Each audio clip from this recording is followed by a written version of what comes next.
Hey everybody, it's Ryan here. Now this series of videos definitely follows along with my own kind of progress and work as a magician. And my focus right now is on some of the more technical theater elements. So today we're going to get technical. We're going to talk about Cybermen. No, wait. LED theater lights. I'm working on a portable lighting system that's going to work with my events, and there's a lot to talk about, but today we're just going to look at the lights themselves, what they are, what they can do, and things to look out for. Well, let there be light.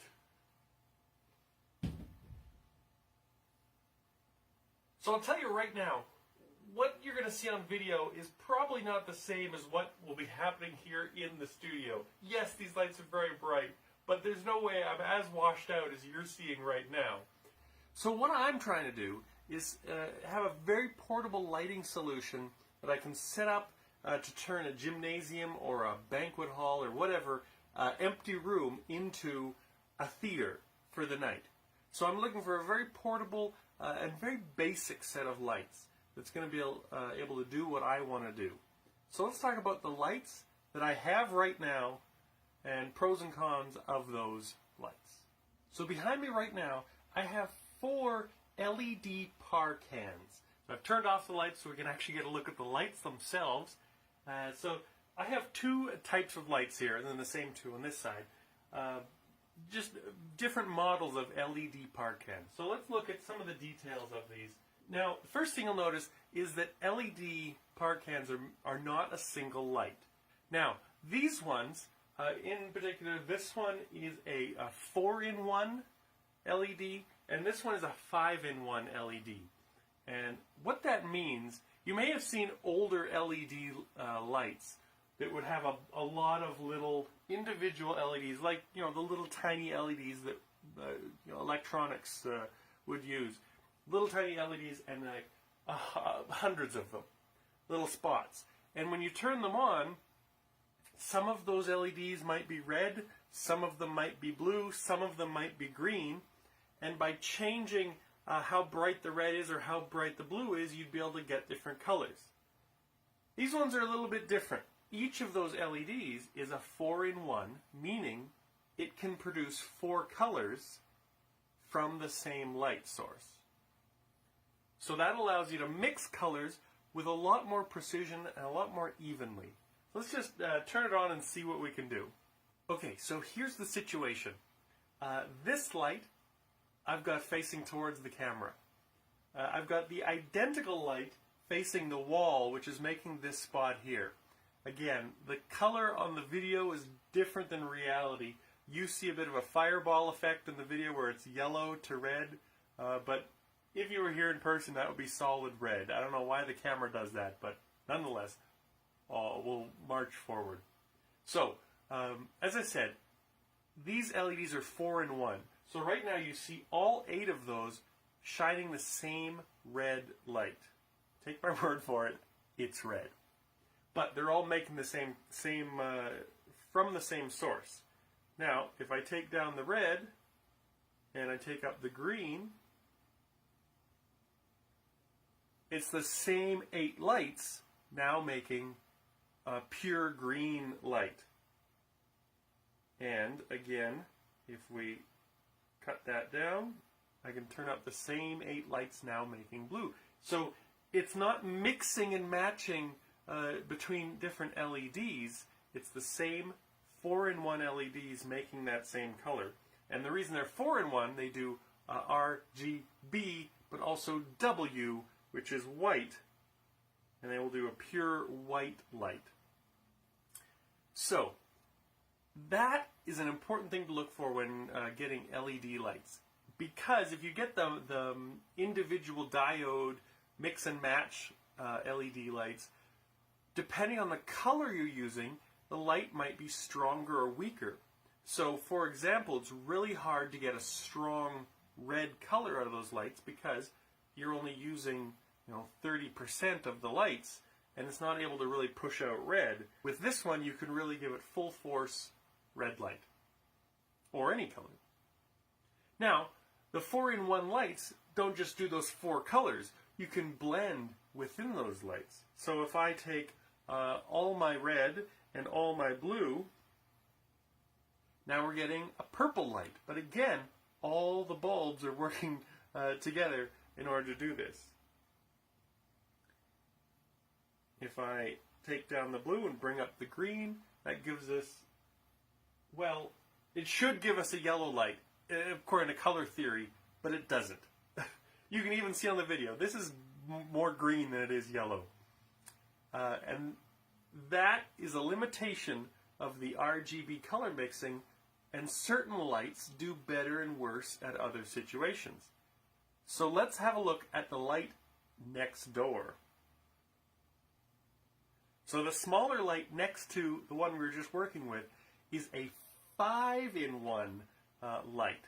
So it has R, red, green, blue, white, and amber. 5 colors in one. So again, it has the same as before. It has all red, it has all green,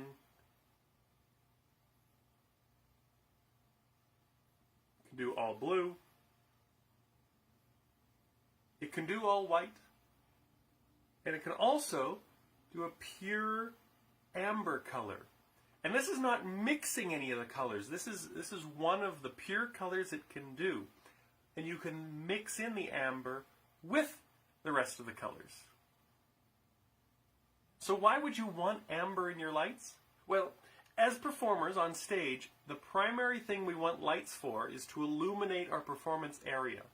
So we're going to be using a lot of white light. That's, the colors is, the pudding on the cake. No, the gravy, it's the frosting on the cake. But we want mostly white. However, with these LED lights, the white is harsh. Let me show you what it looks like when I go 100% pure white.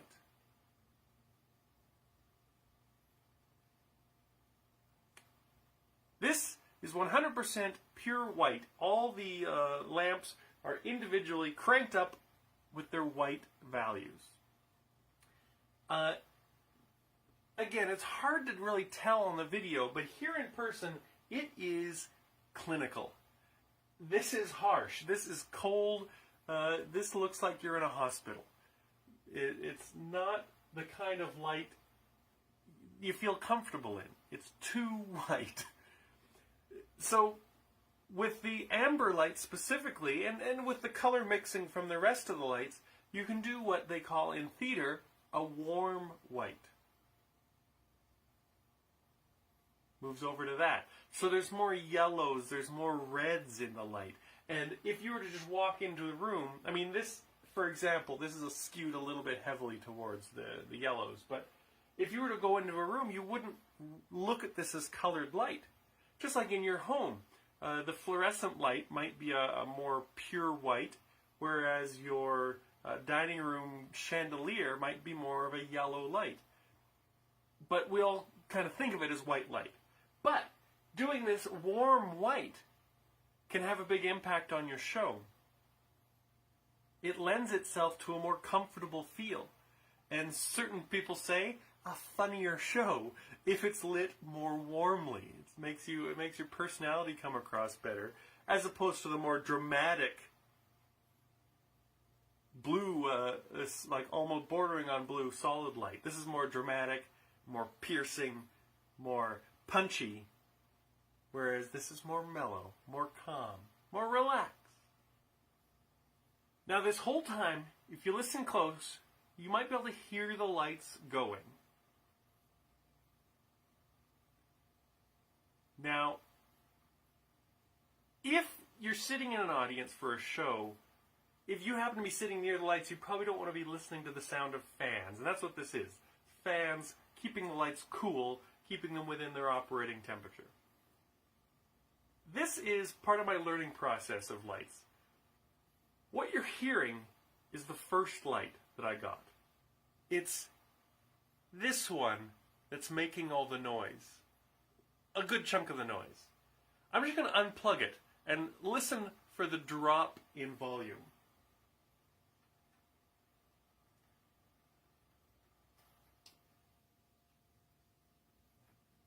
So 80% of the noise of these lights was coming from that one. I learned, unfortunately too late, that the company that manufactured these lights, they're trying to make them as cheap as possible because people want them as cheap as possible. I don't have a big budget for lights. I'm working on a tight budget. So the default lights that they make have this fan in them. And I wrote back and said, I got the lights, but they're very noisy. They're really too noisy to put in a theater. That's just one.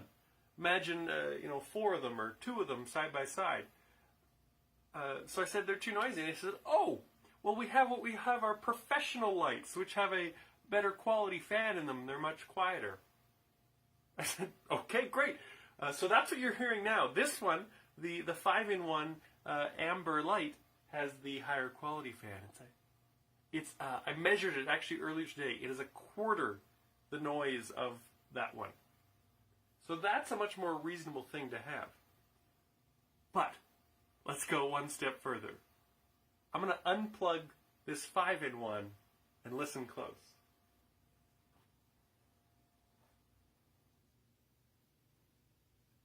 Do you hear that? That's nothing. So here's the cool part. These 2 biggest lights in the middle, they're completely silent. You can put your ear up to these things, 0 noise whatsoever, because there's no fan. They actually call these waterproof lights. They're meant for working outdoors. They can work with a fountain. They can be underwater because there's no fans, so there's no openings. They're sealed. The body of the light itself acts as a heat sink to prevent the lights from overheating. More expensive by quite a margin, but if you're in a small theater and you have people sitting directly beside these lights, that's something I think that's worth paying for. So this video is meant to be very introductory. I got started with LED lights about 4 years ago when I bought a batch of extremely cheap LED lights, and they just didn't work at all. I used them for one event and never again. They weren't the 4-in-1, so they had the color mixing was not very good. It was sporadic. The fans were noisy, and they also had issues with their DMX signals. And that's actually the next thing I want to talk about is how do you control these lights? And that's using something called DMX, Digital Multiplex. And it's a way to send commands to these lights, even if they're far away. In fact, at the moment, I have it set up on a tablet where I've programmed the lights to be able to do different things and have individual control over the lights. When I was moving colors around, I was just pressing things on my tablet. But I wanted to show you how you can program it to be automatic. And in fact, as I talk more about the technical theater aspects of my show that I'm working on, it's all going to be automated and, in fact, on remote control. So I will have these lights programmed for my show, and I won't need someone there to run it. And it'll coordinate with the sound. It'll be pretty cool. And I'm looking forward to sharing all that with you. Again, we're just tiptoeing into lighting at the moment. But I'll just show you what's possible. So the way DMX works is that each light has an address in this DMX universe. So it's listening on it's like it's listening on a certain frequency for commands for that individual light. So if I want to look at this individual light, it's running through this cable, and that cable actually runs from this first light through the second light, through the third light, and over to this light. So all these are on the same cable. But if I want to send commands just to that first light, that would be this one.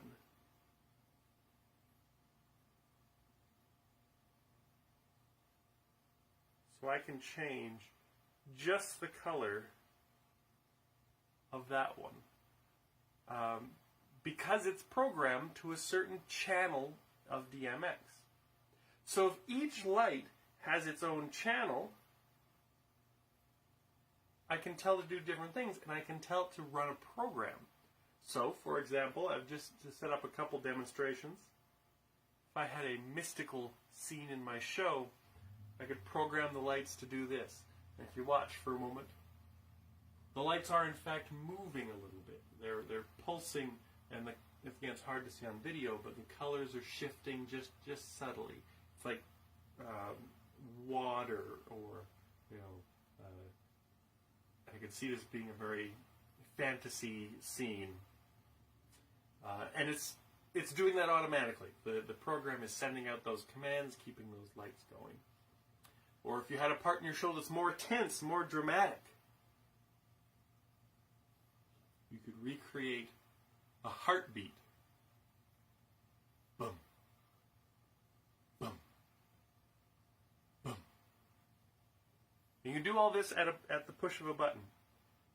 Earlier when I was going from my warm lights to my cold lights, those are two scenes that I've created, and I'm able to go between those automatically. Again, at the push of a button, or as we'll learn in future videos, the press of a pocket or the clicks of a heel will be able to go between those. So today, honestly, I'm sharing this because I'm excited about it. I'm excited about being able to add lights to my show so that no matter where I go, I know the audience will be able to see me. I won't have to wake up early in the morning and go to the music store and rent lights for the day. That's going to be exciting. And most of all, I'm going to be able to program these lights to work with my show. So I'll be able to do more than just have a basic white wash all the time. I'll be able to elicit more response, more emotional content by lighting my show differently. And I'm looking forward to sharing all this with you guys as I go through this. I absolutely am not an expert in this. I've got enough knowledge and enough comfort to be able to stumble through it and make it happen. So please, don't take any of this as gospel. It's just what's working for me. So, that's it for today on Ryan's Tips and Tricks for Magicians. Thank you very much, and I'll see you next time.